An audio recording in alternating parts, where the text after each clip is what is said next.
আসসালামু আলাইকুম, আপনাদের সবাইকে হাফ মিনিট রেসিপির পক্ষ থেকে শুভেচ্ছা অভিনন্দন। আজ বাজারে গিয়েছিলাম 23 এপ্রিল। আমার ময়নাদের জন্য দুধ নিয়ে আসলাম 2 লিটার 180 টাকা। ডিম নিয়ে আসলাম, ডিমের কুড়ি হলো 225 টাকা।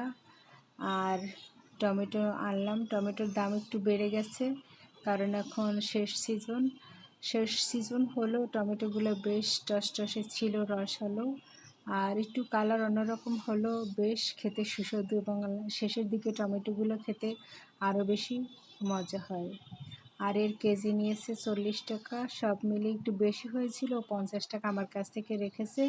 আজকে আমার ময়নাদের জন্য বাজার হলো এই 4টা আইটেম নিয়ে আসছি। আর একটা নারিকেল নিয়ে এসেছি। এই নারিকেলটা স্বরূপকাঠির নারিকেল, গজ হয়েছে কারণ আমার আব্বু সোনা ভিতরের শ্বাস খেতে ভীষণ পছন্দ করে। আব্বুরা তাড়াতাড়ি চলে এসো। আল্লাহ হাফেজ।